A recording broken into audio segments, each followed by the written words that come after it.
चलिए बच्चों, समझते हैं electronic displacement in covalent bond. बहुत ही इम्पोर्टेंट कंसेप्ट है। इलेक्ट्रॉनिक डिस्प्लेसमेंट का मतलब होता है shifting of electron density.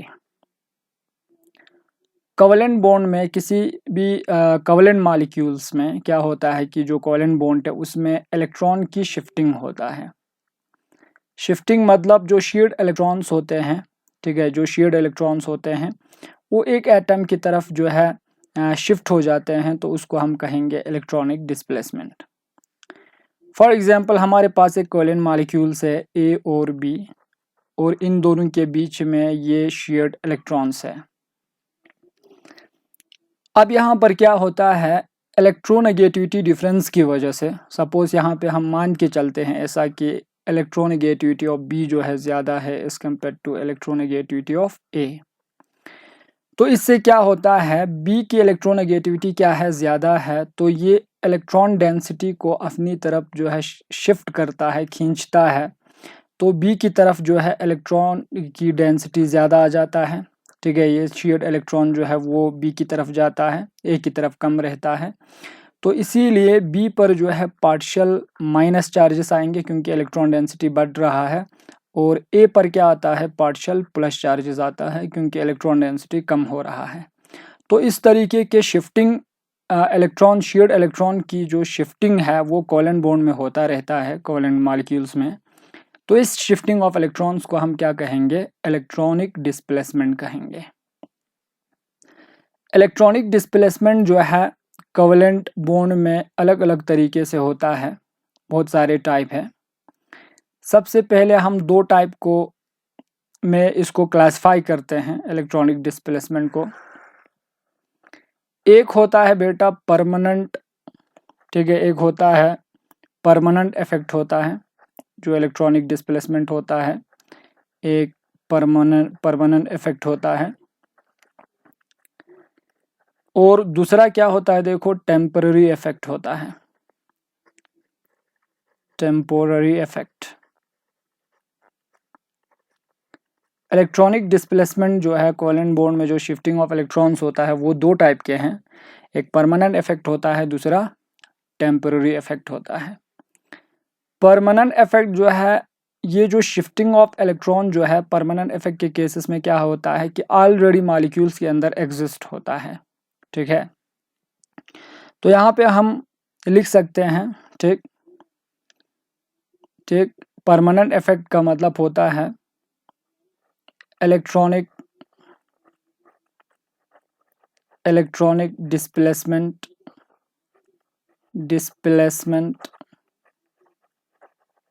Electronic displacement effect, ठीक है, already exist with in the molecules, already या प्रेजेंट, ठीक है, इन मॉलिक्यूल्स, मॉलिक्यूल्स में ऑलरेडी जो है परमानेंट इलेक्ट्रॉनिक डिस्प्लेसमेंट जो है एग्जिस्ट होता है, किसी आउटर एजेंट पे ये डिपेंड नहीं रहता है, तो उसको हम कहेंगे परमानेंट इफेक्ट। टेम्पररी इफेक्ट में क्या होता है, देखो कुछ ऐसे मॉलिक्यूल्स मिलेंगे आपको कोवेलेंट मॉलिक्यूल्स में जिनमें इलेक्ट्रॉनिक डिस्प्लेसमेंट नहीं होता है, लेकिन जब कोई बाहर से रिएजेंट आता है, ठीक है, फॉर एग्जांपल्स ए और बी जो है हमारे पास कोवेलेंट मॉलिक्यूल्स है, यहाँ पे ये इन दोनों का क्या है, शेयर्ड इलेक्ट्रॉन्स है, ठीक। ये शेयर्ड इलेक्ट्रॉन जो है अगर ये मॉलिक्यूल्स जो है इंडिविजुअली है, ठीक है, कोई बाहर से रिएजेंट नहीं आ रहा है, तो यहाँ पे शिफ्टिंग नहीं होता है। लेकिन बाहर से कोई रिएजेंट जो है इसके साथ अगर आप रिएक्ट करेंगे, तो जो ही ये रिएजेंट इसके क्लोज में आएंगे तो उस समय क्या होता है, ये इस यानी कि बी के साथ जो ही बॉन्ड बनाएंगे तो यहाँ पर जो है इलेक्ट्रॉन की शिफ्टिंग ए की तरफ हो जाता है। तो अलग अलग तरीके से होता है। तो यहाँ पे जो शिफ्टिंग जो है, इलेक्ट्रॉन की शिफ्टिंग जो है इस आर पे, इस रिएजेंट पे डिपेंड है। तो ऐसे इफेक्ट को हम क्या कहेंगे, टेम्पररी इफेक्ट, ठीक। टेम्पररी इफेक्ट में हम ये लिख सकते हैं, टेम्पररी इफेक्ट का मतलब होता है, ठीक, इफेक्ट, इलेक्ट्रॉनिक इफेक्ट, या ऐसे कहो इलेक्ट्रॉनिक इफेक्ट ठीक है, विच डिपेंड ऑन रिएजेंट। ठीक है, रिएजेंट पे क्या होता है, डिपेंड होता है। ठीक, तो इलेक्ट्रॉनिक इफेक्ट जो है वो रिएजेंट पे डिपेंड होता है। मींस ये रिएजेंट जब जो है कोवेलेंट मॉलिक्यूल के पास आएंगे तब इलेक्ट्रॉनिक डिस्प्लेसमेंट होता है। अगर ये नहीं आएंगे तो इलेक्ट्रॉनिक डिस्प्लेसमेंट नहीं होता है। तो ऐसे इफेक्ट को हम क्या कहेंगे, टेम्पररी इफेक्ट। और परमानेंट इफेक्ट किससे कहेंगे, परमानेंट इफेक्ट का मतलब ऑलरेडी मॉलिक्यूल के अंदर एग्जिस्ट होता है इलेक्ट्रोनेगेटिविटी डिफरेंस की वजह से, तो उसको हम कहेंगे परमानेंट इफेक्ट। अब यहाँ पे परमानेंट इफेक्ट में कौन कौन से आते हैं, देखो सबसे पहले परमानेंट इफेक्ट में आपको स्टडी करने हैं इंडक्टिव इफेक्ट। सबसे पहला है इंडक्टिव इफेक्ट। ठीक, ये परमानेंट इफेक्ट होता है। इसमें दूसरा आता है hyper conjugation, no bond resonance भी कहते हैं, या बेकर नाथन इफेक्ट भी कहते हैं हाइपर कंजुगेशन को, हाइपर कंजुगेशन। और तीसरा इफेक्ट जो है परमानेंट इफेक्ट में रेजोनेंस आता है, रेजोनेंस। चौथा आता है बेटा मीजोमेरिक इफेक्ट, मीजोमेरिक इफेक्ट। तो ये चार इफेक्ट बिल्कुल परमानेंट होता है, ये मॉलिक्यूल के अंदर ऑलरेडी एग्जिस्ट होता है। ठीक है, ये चार किसी एक्सटर्नल एजेंट पे डिपेंड नहीं है, रिएजेंट पे डिपेंड नहीं है, तो ये सारे परमानेंट है। और टेम्पररी इफेक्ट में क्या होता है, देखो टेम्पररी इफेक्ट में दो है। एक आपके पास इलेक्ट्रोमेरिक इफेक्ट है, इलेक्ट्रोमेरिक इफेक्ट। और दूसरा, ये नाम रेयरली सुनने को मिलता है, इंडक्टोमेट्रिक मेरिक इफेक्ट। ठीक है, inductomeric effect, मेरिक effect. Electromeric effect book में मिलता है, लेकिन इंडक्टोमेरिक इफेक्ट जो है रेयरली सुनने को मिलता है। तो ये दोनों जो है टेम्पररी इफेक्ट है, ये रिएजेंट पे डिपेंड होता है। इनकी इलेक्ट्रॉनिक डिस्प्लेसमेंट रिएजेंट पे डिपेंड है, रिएजेंट आया तो इलेक्ट्रॉनिक डिस्प्लेसमेंट होगा, रिएजेंट नहीं आया तो इलेक्ट्रॉनिक डिस्प्लेसमेंट नहीं होगा। लेकिन यहाँ पे परमानेंट में इन सब जैसे इंडक्टिव हाइपर कंजुगेशन इफेक्ट है, रेजोनेंस इफेक्ट है, मेसोमेरिक इफेक्ट है, इनको रिएजेंट की जरूरत नहीं होता है, एक्सटर्नल एजेंट की जरूरत नहीं है। ये with in the molecules he electron की शिफ्टिंग होता रहता है। तो ऐसे इफेक्ट को हम क्या कहेंगे, परमानेंट इफेक्ट। तो ये सारे आपको क्या करने हैं, स्टडी करने हैं। ठीक, तो बेटा आज के इस वीडियो लेसन्स में सबसे पहले हम परमानेंट इफेक्ट स्टडी करेंगे। और परमानेंट इफेक्ट में से पहला इफेक्ट जो है वो क्या है, इंडक्टिव इफेक्ट, इंडक्टिव इफेक्ट। ठीक, इंडक्टिव इफेक्ट जो है बहुत ही इम्पोर्टेंट इफेक्ट है, ये कंसेप्ट बहुत ही इम्पोर्टेंट है, इससे रिलेटेड क्वेश्चन पूछे जाते हैं। ठीक है, कम्पिटिटिव एग्ज़ाम्स में भी आते हैं, या अगर आप कहें तो जेके बोर्ड, सीबीएसई सब एग्ज़ाम्स में इसमें से क्वेश्चंस पूछे जाते हैं। ठीक, तो आज पहले तो हमको समझना है, ऐसा सोच के चलो कि आपने पहली बार सुना है ये नाम और इसको अच्छे से आप समझने वाले हैं। ठीक, तो इंडक्टिव इफेक्ट का मतलब क्या होता है, देखो इंडक्टिव इफेक्ट ये एक ऐसा परमानेंट इफेक्ट होता है, ठीक है, जिसमें शिफ्टिंग ऑफ इलेक्ट्रॉन जो है इलेक्ट्रोनेगेटिविटी डिफरेंस की वजह से होता है। ठीक, मींस फॉर एग्जांपल, देखो एग्जांपल पहले मैं यहाँ पे एक एग्जांपल के थ्रू आपको समझाऊंगा। एग्जांपल, ठीक, एग्जांपल, आपके पास एक कोवेलेंट मॉलिक्यूल्स है ए और बी।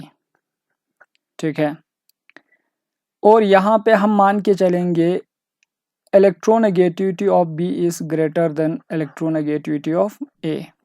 ठीक, तो उस समय क्या होता है, देखो इनके बीच में जो इलेक्ट्रॉन है, शेयर्ड इलेक्ट्रॉन जो है वो मोर इलेक्ट्रोनेगेटिव एटम की तरफ शिफ्ट हो जाता है। इस तरीके से जो ही शिफ्ट हो जाएंगे तो इसी ए बी मॉलिक्यूल में पोलैरिटी आ जाता है।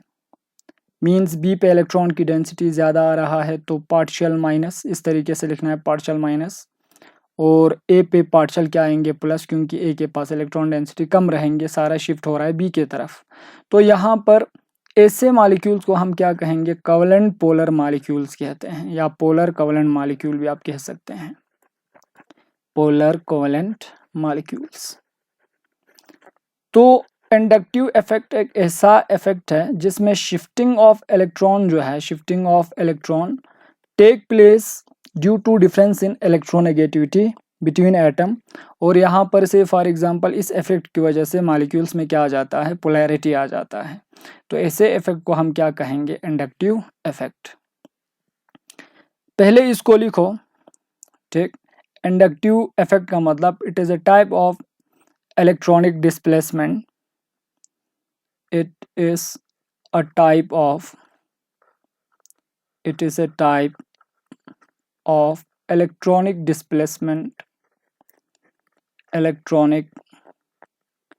displacement या इफेक्ट भी हम कहते हैं। it is a type of electronic displacement due to which polarity, ठीक है, मॉलिक्यूल में क्या आ जाता है, पोलैरिटी आ जाता है, polarity produce it in the molecules, polarity produce it in the molecules, covalent molecules भी आप लिख सकते हैं, due to electronegativity difference, due to electronegativity difference, या आप ऐसे भी कह सकते हैं। और इंडक्टिव इफेक्ट मतलब shifting of electrons, shifting of electrons take place within the molecules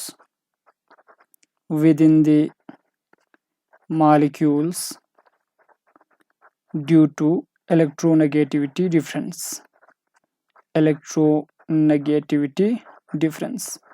तो इस इफेक्ट को हम क्या कहेंगे, इंडक्टिव इफेक्ट कहेंगे, ठीक। इसको और एक एग्जाम्पल से हम अच्छे से समझेंगे। For examples carbon molecule generally non polar होता है, ठीक है। जैसे कार्बन मॉलिक्यूल में, हाइड्रोकार्बन में चेन ऑफ कार्बन होता है, इस तरीके से लिंक्ड होते हैं कार्बन सारे, ठीक है। तो ये C1 मान लेते हैं, इसको C2, इसको C3, इसको C4, इसको C5। तो इनमें जो शेयर्ड इलेक्ट्रॉन है, शेयर्ड पेयर ऑफ इलेक्ट्रॉन, वो बिल्कुल यानी कि सेंटर पे होता है, इसीलिए ये सारे क्या होता है, नॉन पोलर होता है, नॉन पोलर, ठीक। अब आप क्या करते हैं, इनमें से एक यानी कि से फॉर एग्जांपल हाइड्रोजन की जगह अगर आप most electronegative atom like X को अगर आप जोड़ देते हैं, तो X क्या है, मोर इलेक्ट्रोनेगेटिव एटम है, मोर इलेक्ट्रोनेगेटिव एटम। तो उस समय क्या होगा, देखो यहाँ पर ये C5 है, ये C4 है, ये C3 है, ये कार्बन नंबर 2 है, ये कार्बन नंबर 1 है, और कार्बन नंबर 1 के साथ हमने मोस्ट इलेक्ट्रोनेगेटिव एटम X को जोड़ दिया, ठीक है। मीन्स यहाँ पर X की इलेक्ट्रोनेगेटिविटी कार्बन से क्या है, ज़्यादा है। तो उस समय इलेक्ट्रॉन, शेयर्ड इलेक्ट्रॉन की शिफ्टिंग होता है, यहाँ पे जो शेयर्ड इलेक्ट्रॉन्स होते हैं वो शिफ्ट हो जाएंगे। शिफ्ट इस तरीके से होगा कि इलेक्ट्रॉन डेंसिटी X की तरफ जाएंगे, या इसको ऐसे रिप्रेजेंट करते हैं, देखो shifting of electron inductive effect में इस तरीके से रिप्रेजेंट करते हैं हम, याद रखना ये कोवेलेंट बॉन्ड है और एक एरो के हेड से हम रिप्रेजेंट करते हैं। तो यहाँ पे इलेक्ट्रॉन की शिफ्टिंग X की तरफ हो रहा है, तो इस तरीके से हम रिप्रेजेंट करेंगे। तो उससे क्या होगा, X पर इलेक्ट्रॉन की डेंसिटी ज़्यादा आएंगे, तो यहाँ पर पार्शियल माइनस चार्जेस आएगा, और कार्बन नंबर 1 पर से इलेक्ट्रॉन शिफ्ट हो रहा है X की तरफ, तो यहाँ पे पार्शियल प्लस आएंगे। और इसकी इलेक्ट्रोनेगेटिविटी जब बढ़ जाता है, क्योंकि पार्शियल प्लस आ रहा है, तो यहाँ पे कार्बन 1 और कार्बन 2 के बीच में जो शेयर्ड इलेक्ट्रॉन है वो शिफ्ट होगा स्लाइडली C1 की तरफ, तो यहाँ पर भी पार्शियल प्लस आएंगे। तो इस तरीके से मॉलिक्यूल्स में पोलैरिटी आता है, इस तरीके से पोलैरिटी आ जाएंगे, ठीक है। तो यहाँ पर मोर इलेक्ट्रोनेगेटिव एटम अगर आप जोड़ देते हैं कार्बन चेन के साथ, तो उस समय शिफ्टिंग ऑफ इलेक्ट्रॉन्स की वजह से कोवेलेंट बॉन्ड के थ्रू जो है इस तरीके से इलेक्ट्रॉन जो है शिफ्ट हो जाते हैं, तो इससे मॉलिक्यूल्स में क्या आ जाता है, पोलैरिटी आ जाता है। तो इस टाइप ऑफ इफेक्ट को हम क्या कहेंगे, इंडक्टिव इफेक्ट कहेंगे। ठीक, अब यहाँ पर से फॉर एग्जांपल ये कार्बन चेन में था, लेकिन याद रखना ये जो पोलैरिटी जो है, ठीक है, बियॉन्ड कार्बन नंबर 2 ये थोड़ा इनसिग्निफिकेंट रहता है। कार्बन नंबर 2 तक जो है ये चार्जेस जो है ठीक ठाक रहता है इसका इफेक्ट, लेकिन कार्बन नंबर 2 से आगे जो है, ठीक है, बियॉन्ड यानी कि carbon number 2 inductive effect is insignificant with in the molecules. ठीक, अब आगे बढ़ते हैं। देखो यहाँ पर ये जो इंडक्टिव इफेक्ट जो है, जो शिफ्टिंग ऑफ इलेक्ट्रॉन्स हो रहा है कोवेलेंट बॉन्ड के थ्रू, ये दो टाइप के होते हैं। आई मतलब इंडक्टिव इफेक्ट, ये फर्दर टू टाइप के हैं। एक होता है नेगेटिव इंडक्टिव इफेक्ट, जिसको हम कहते हैं नेगेटिव आई इफेक्ट भी कहते हैं, नेगेटिव आई इफेक्ट। और एक होगा बेटा पॉजिटिव इंडक्टिव इफेक्ट, जिसको हम कहेंगे plus I effect, plus I effect कहेंगे। ठीक है, तो ये दो टाइप के इफेक्ट हैं। ठीक, नेगेटिव इंडक्टिव इफेक्ट में क्या होता है, ठीक है, नेगेटिव इंडक्टिव इफेक्ट में इसको हम इलेक्ट्रॉन विड्रॉइंग इफेक्ट भी कहते हैं। It is also called it electron withdrawing effect, electron withdrawing effect. ठीक है, इलेक्ट्रॉन विड्रॉइंग इफेक्ट। और इसको हम कहेंगे electron releasing effect. Plus I effect को क्या कहेंगे, electron releasing effect, electron releasing effect. इन दो कंसेप्ट को समझने के लिए हम एग्जांपल लेंगे। जैसे कार्बन है, C3 है, C2 है, और यहाँ पर C1 है, और यहाँ पर ये। ठीक, अब यहाँ पर हमने X ग्रुप जोड़ दिया।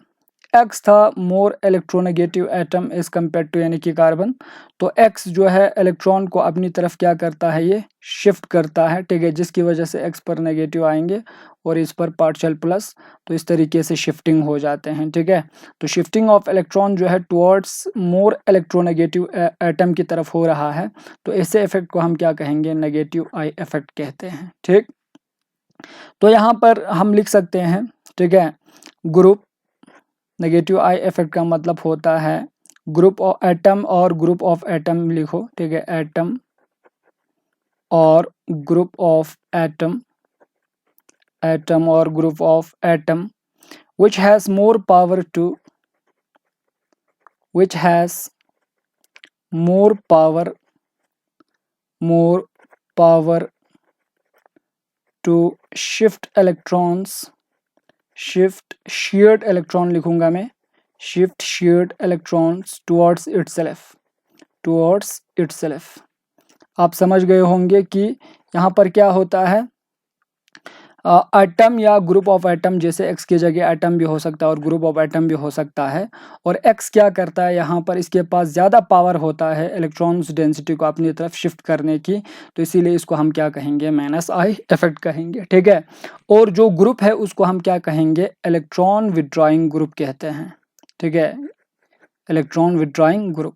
ठीक, तो इलेक्ट्रॉन विड्रॉइंग ग्रुप कौन कौन से है, देखो यहाँ पर जो इलेक्ट्रॉन को अपनी तरफ शिफ्ट करता है। ठीक है, यहाँ पर मैं ऑर्डर दूंगा आपको, नेगेटिव आई ग्रुप या EWG हम कहेंगे, इलेक्ट्रॉन विड्रॉइंग ग्रुप भी हम कहते हैं।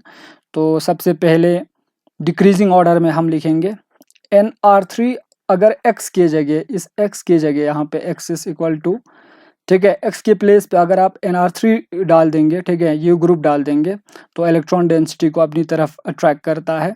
इसके बाद यहाँ पर NO2 आएंगे। ठीक है, इसके बाद आएंगे बेटा यहाँ पर CN आता है, नाइट्राइल फंक्शनल ग्रुप। ठीक है, इसके बाद आएंगे यहाँ पर COOH, carboxylic acid functional group. इसके बाद आएंगे CHO, ठीक है, that is aldehydic functional group. इसके बाद आएंगे ketonic functional group, that is C double bond O।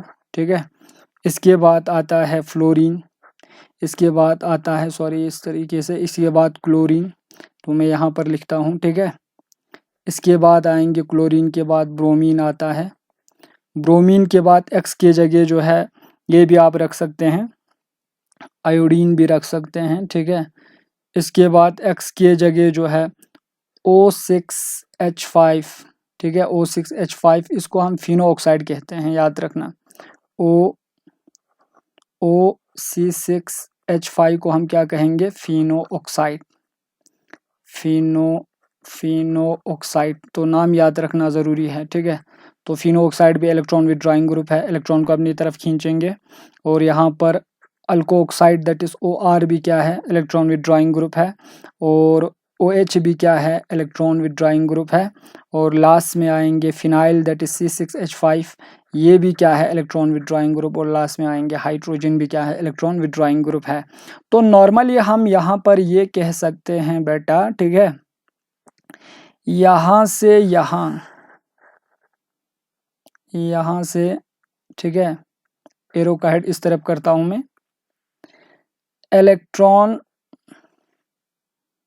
ठीक, यहाँ पर इलेक्ट्रॉन विड्रॉइंग पावर, EWP का मतलब है इलेक्ट्रॉन विड्रॉइंग पावर, इलेक्ट्रॉन को खींचने की क्षमता जो है वो यहाँ से यहाँ डिक्रीज हो रहा है, ठीक है। तो देखो यहाँ पे NR3 से NO2 से ज़्यादा पावर जो है इलेक्ट्रॉन को अट्रैक्ट करने की किसके पास है, NR3 के पास।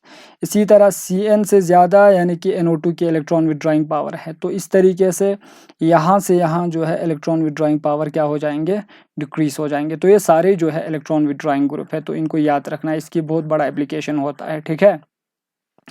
अब आएंगे, देखो यहाँ पर अब आएंगे कंसेप्ट समझेंगे प्लस आई ग्रुप को, जिसको हम कहेंगे इलेक्ट्रॉन रिलीजिंग इफेक्ट। जैसे यहाँ पर हम फिर से कार्बन को जोड़ दो, ये C3 है, C2 है और ये C1 है। और यहाँ पर हम इस बार इलेक्ट्रॉन रिलीजिंग इफेक्ट को Y से डिनोट करेंगे। Y एक ऐसा ग्रुप है जो इलेक्ट्रॉन को खींचता नहीं है बल्कि इलेक्ट्रॉन को रिलीज करता है कार्बन चेन में, यानी कि इलेक्ट्रॉन को अपने से दूर करता है। इस तरीके से शिफ्ट हो जाएंगे, ठीक है। तो ये Y जो है इलेक्ट्रॉन को, शेयर्ड इलेक्ट्रॉन को अपने से दूर कर रहा है। तो Y पर पार्शियल इस बार क्या आना चाहिए, प्लस। तो Y पर जो है पार्शियल प्लस आएंगे। और इसी तरह यहाँ पर मॉलिक्यूल्स में जो चेन में कार्बन जो चेन है उसमें पार्शियल माइनस आ जाएंगे। मींस कार्बन चेन में पार्शियल माइनस का मतलब ये है कि इलेक्ट्रॉन डेंसिटी बढ़ रहा है, ठीक है। तो यहाँ पे -I इफेक्ट का मतलब है, यहाँ पर Y को जो है हम इसको ऐसे लिख सकते हैं, एटम्स और ग्रुप ऑफ एटम, ठीक, विच हैज एटम और group of atom which has less power to attract electrons density.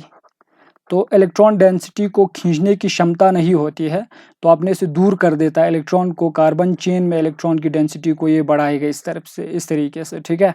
तो ऐसे बहुत सारे ग्रुप्स होते हैं, ठीक है। जैसे देखो यहाँ पर जो इलेक्ट्रॉन रिलीजिंग ग्रुप है ERG, बहुत सारे ऐसे इलेक्ट्रॉन रिलीजिंग ग्रुप आएंगे, ठीक है। कुछ ऐसा था यहाँ पर Y इलेक्ट्रॉन रिलीजिंग ग्रुप है और ये इलेक्ट्रॉन को अपने से क्या कर रहा है, दूर। तो इस पर पार्शियल प्लस और इस पर पार्शियल माइनस इस बार कार्बन चेन में। और Y के जगह जो है बहुत सारे ग्रुप आते हैं जो अपने से इलेक्ट्रॉन को दूर करेंगे, कार्बन चेन में इलेक्ट्रॉन की डेंसिटी को बढ़ाता है। फॉर एग्जाम्पल देखो, इनको हम कहेंगे प्लस आई ग्रुप, इफेक्ट को हम कहेंगे प्लस आई इफेक्ट या plus and positive inductive effect भी कहते हैं। और पॉजिटिव इंडक्टिव इफेक्ट में सबसे पहले जो इलेक्ट्रॉन ज़्यादा रिलीज करता है, जितने भी अल्काइल ग्रुप होता है वो सारे इलेक्ट्रॉन रिलीजिंग ग्रुप होता है, लेकिन उनमें से ऑर्डर कुछ इस तरीके से आता है। जैसे ये टर्शरी ब्यूटाइल है, ठीक है, टर्शरी ब्यूटाइल ज़्यादा इलेक्ट्रॉन रिलीज करेंगे एज कम्पेयर टू, ठीक है, यहाँ पर tertiary butyl as compare to CH3 twice CH isobutyl, ठीक है, एज कम्पेयर टू यहाँ पर आएंगे CH3 CH2, ठीक। और यहाँ पर इसके बाद ऑर्डर आएंगे ड्यूटेरियम का, इसके बाद आएंगे हाइड्रोजन, ठीक है। तो यहाँ से यहाँ जो है इलेक्ट्रॉन रिलीजिंग पावर, विड्राइंग नहीं, इस बार इलेक्ट्रॉन रिलीजिंग पावर जो है वो डिक्रीज हो रहा है। मींस टर्शरी ब्यूटाइल का यहाँ पे इलेक्ट्रॉन रिलीजिंग पावर ज़्यादा है, तो ये सारे इलेक्ट्रॉन की डेंसिटी को बढ़ाएगा चेन में, ठीक। तो ये चीज़ याद रखना है। अच्छा, अब यहाँ पे इसका एप्लीकेशन है, बहुत बड़ा एप्लीकेशन है इंडक्टिव इफेक्ट का। और एप्लीकेशन क्या है देखो, हम इंडक्टिव इफेक्ट की वजह से relative acidic strength of carboxylic acid decide कर सकते हैं, ठीक है। Relative acidic strength of carboxylic acid कैसे करते हैं देखो, यहाँ पर सबसे पहले कार्बोक्सिलिक एसिड की एसिडिक स्ट्रेंथ देखो किस तरीके से डिसाइड करते हैं। RC डबल बॉन्ड O और यहाँ पे OH, ये कार्बोक्सिलिक एसिड है। और ये पानी में डालेंगे तो डिसोसिएट होगा, RC डबल बॉन्ड O और यहाँ पर O माइनस प्लस क्या आता है, H प्लस, ठीक। अब यहाँ पर इधर देखो, इस ऑक्सीजन पर जो नेगेटिव चार्जेस है ये इलेक्ट्रॉन डेंसिटी है, ठीक। और इस पर जितना ज़्यादा इलेक्ट्रॉन डेंसिटी आता है, ठीक है, कार्बोक्सिलिक एसिड की ये कंजुगेट बेस है, CB कंजुगेट बेस है, ठीक है, और ये एसिड है। और इस कंजुगेट बेस की ऑक्सीजन के ऊपर जितना इलेक्ट्रॉन डेंसिटी ज़्यादा आता है उतना ये जो एसिड जो है ये क्या होगा, वीक होगा।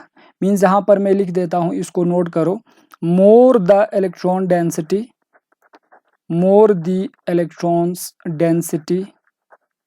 density on oxygen atom of conjugate base CB, ठीक है, conjugate base, ठीक। more is reactive, ठीक है, conjugate base उतना ज़्यादा रिएक्टिव होता है, more is reactive,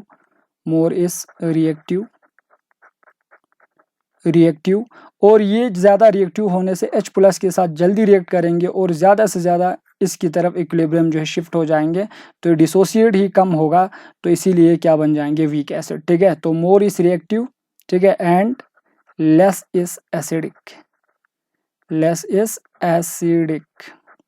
तो ये चीज़ याद रखना है, ठीक। अब इसको हम ऐसे समझ सकते हैं, देखो जितना अल्काइल ग्रुप बढ़ता है, ठीक है, जैसे देखो यहाँ पर plus I group means electron releasing group, जो अल्काइल ग्रुप होता है प्लस I ग्रुप, ठीक है, प्लस I ग्रुप ये क्या करता है, decreases the acidic strength of carboxylic acid. तो कार्बोक्सिलिक एसिड की एसिडिक स्ट्रेंथ को डिक्रीज करता है प्लस I ग्रुप, तो ये चीज़ याद रखना है, इसको नोट कर लो, ठीक है। फॉर एग्जाम्पल ये मेरे पास फॉर्मिक एसिड है, ये भी कार्बोक्सिलिक एसिड है, इसको हम फॉर्मिक एसिड कहेंगे। और ये मेरे पास इथेनॉइक एसिड है, CH3C double bond O OH। और यहाँ पर मेरे पास CH3 प्रोपेनोइक एसिड है, CH2C double bond O OH। Exam में क्वेश्चन आता है बेटा, ये 1, ये 2, ये 3, इन तीनों एसिड में से सबसे ज़्यादा स्ट्रॉन्ग एसिड कौन सा है या सबसे ज़्यादा वीक एसिड कौन सा है। तो अगर आप वीक एसिड की बात करेंगे तो प्लस I ग्रुप जितना ज़्यादा होगा, अल्काइल ग्रुप जितना ज़्यादा होगा, एसिडिक स्ट्रेंथ कम होगा, ठीक है, क्योंकि डिक्रीज कर रहा है। तो यहाँ पर तो हाइड्रोजन है, लेकिन यहाँ पर एक मिथाइल है जो कि इलेक्ट्रॉन को रिलीज करेंगे, ठीक है, और ऑक्सीजन पर इलेक्ट्रॉन की डेंसिटी को बढ़ाएंगे, तो उतना वीक एसिड होगा। लेकिन यहाँ पे तो दो अल्काइल ग्रुप है देखो, ठीक है, तो यहाँ पर और भी ज़्यादा बढ़ेंगे। इसीलिए सबसे ज़्यादा वीक एसिड कौन सा होगा, carboxylic acid number 3rd is weak acid as compare to second, और सबसे ज़्यादा स्ट्रॉन्ग जो है नंबर 1 है। इसीलिए यहाँ से यहाँ एसिडिक स्ट्रेंथ इंक्रीज हो रहा है, एसिडिक स्ट्रेंथ इंक्रीजेस। तो इस तरीके से हम एसिडिक स्ट्रेंथ को डिसाइड कर सकते हैं। और likewise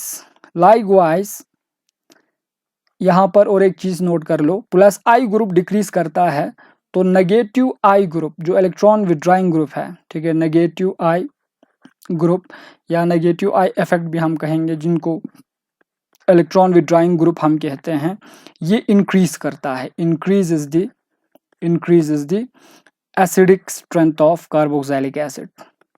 acidic strength of carboxylic acid. अब देखो ये क्यों करता है ऐसा। अब यहाँ पर मैं उदाहरण देता हूँ, इसका बढ़िया एग्जांपल देता हूँ। जैसे यहाँ पर देखो C डबल बॉन्ड O और ये O माइनस, ये कंजुगेट बेस है एसिड का, और यहाँ पर R, ठीक। अब यहाँ पर इधर देखो, यहाँ पर R की जगह हम ये लिखेंगे, ठीक है। Now right here electron withdrawing group, ठीक है। इलेक्ट्रॉन विड्रॉइंग ग्रुप जो इलेक्ट्रॉन को अपनी तरफ इस तरीके से विड्रॉ करेंगे। तो यहाँ पर ऑलरेडी इलेक्ट्रॉन की डेंसिटी ज़्यादा है।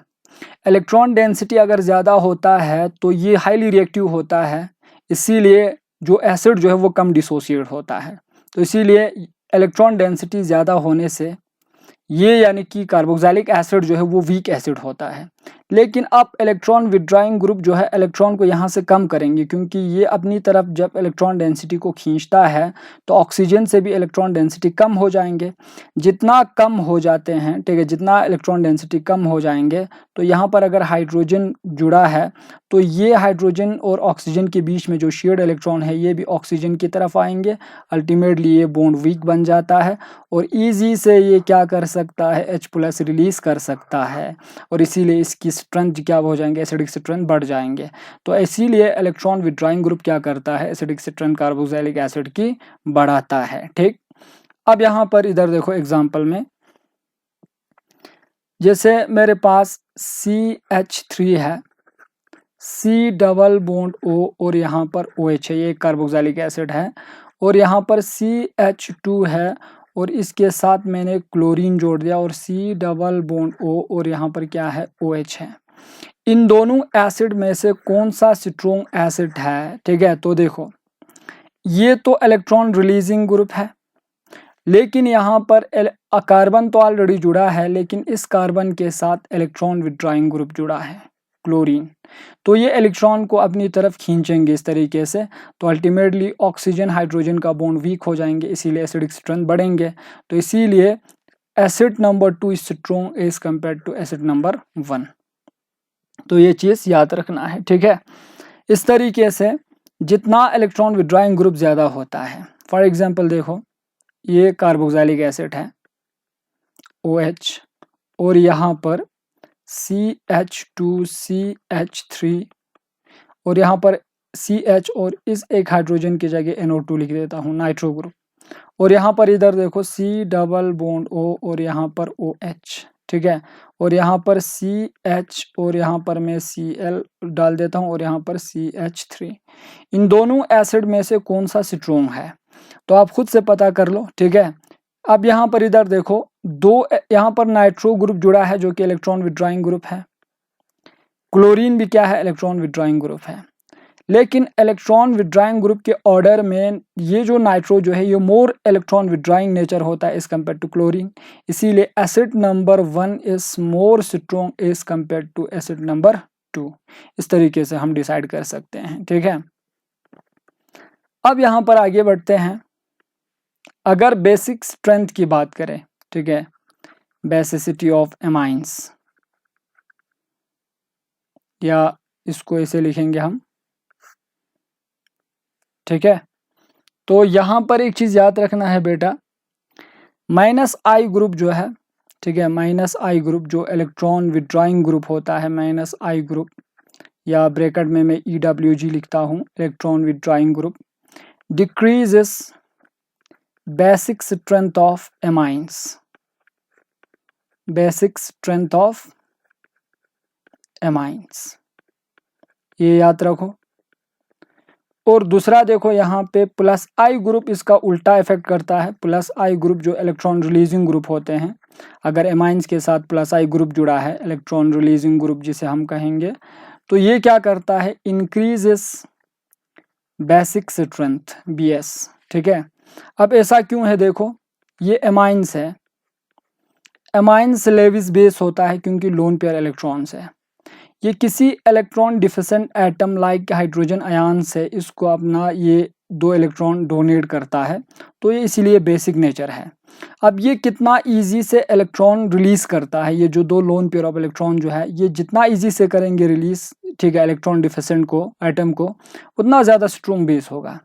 तो इसी तरह अगर हम -I ग्रुप एक जोड़ देंगे, ठीक है, X-I ग्रुप है, ये इलेक्ट्रॉन डेंसिटी को अपनी तरफ खींचता है। खींचेंगे तो ये जो लोन पेयर ऑफ इलेक्ट्रॉन जो है नाइट्रोजन के ऊपर कम अवेलेबल रहेगा, ये भी इसकी तरफ शिफ्ट हो जाएंगे। तो यहाँ पे जो इलेक्ट्रॉन डिफिशेंट स्पेशीज है जैसे H+ आयन्स है, इसको देने के लिए नाइट्रोजन के पास इलेक्ट्रॉन डेंसिटी कम होंगे, तो इसीलिए बेसिक स्ट्रेंथ क्या हो जाता है, डिक्रीज। तो इसीलिए मैंने क्या कहा, EWG जो है electron withdrawing group basic strength को डिक्रीज करता है एमाइंस की। फॉर एग्जाम्पल +I ग्रुप क्या करता है, देखो NH2 है, ठीक। अब ये उल्टा इफेक्ट करता है, जैसे अगर आप मैं CH3 यहाँ पे जोड़ दूँ, ठीक है, CH3 जोड़ दूँ तो CH3 इलेक्ट्रॉन को रिलीज कर देंगे। अल्टीमेटली नाइट्रोजन के ऊपर इलेक्ट्रॉन डेंसिटी बढ़ जाएगा। जो ही इलेक्ट्रॉन डेंसिटी इंक्रीज होगा तो यहाँ पर कोई इलेक्ट्रॉन डिफिशेंट एटम है तो ये इजी से उसको इलेक्ट्रॉन दे सकता है, क्योंकि इस बार इलेक्ट्रॉन ज़्यादा आ रहा है नाइट्रोजन के ऊपर, इसीलिए क्या होगा, स्ट्रॉन्ग बेस होगा, बेसिक स्ट्रेंथ क्या हो जाएंगे, इंक्रीज, ठीक। तो इसीलिए +I ग्रुप जितने भी आएंगे अल्काइल ग्रुप, वो एमाइंस की बेसिक स्ट्रेंथ को इंक्रीज करता है, और -I ग्रुप एमाइंस की बेसिक स्ट्रेंथ को क्या करता है, कम करता है। एक क्वेश्चन आपके लिए मैं छोड़ देता हूं यहाँ पर, C6H5NH2 और C6H5 ट्वाइस N, ठीक है, ट्वाइस N और यहाँ पर H, इन दोनों में से कौन सा ज़्यादा यानी कि स्ट्रॉन्ग एसिड है। और यहाँ पर और एक मैं डाल देता हूँ CH3NH, ठीक है, 2। यहाँ पे 3 बेस है, यहाँ पे 3 बेस है, सॉरी, इन 3 बेस में से कौन सा स्ट्रॉन्ग बेस है ये आप पता करो, ठीक। अब थोड़ा सा वीडियो को पॉज करो, पॉज करने के बाद इसका ऑर्डर लिखो, सबसे स्ट्रॉन्ग कौन सा है ये आपको पता करना है। अब इधर देखो, यहाँ पर फिनाइल जो है, यहाँ पे सेकंड बेस और थर्ड बेस के साथ फिनाइल जुड़ा है, फिनाइल इलेक्ट्रॉन विड्रॉइंग ग्रुप होता है। लेकिन इसके साथ तो 2 फिनाइल जुड़ा है, इसके साथ 1 फिनाइल जुड़ा है, तो इन दोनों में से हम डिसाइड कर सकते हैं, 1 फिनाइल है, यहाँ पे 2 फिनाइल है, तो ये ज़्यादा इलेक्ट्रॉन को विड्रॉ करेंगे, तो इसीलिए इलेक्ट्रॉन विड्रॉइंग इफेक्ट यहाँ पे ज़्यादा होगा सेकंड में, तो इसीलिए स्ट्रॉन्ग बेस जो है सेकंड होगा। अब यहाँ पर जो है CH3 है जो कि इलेक्ट्रॉन को रिलीज करता है।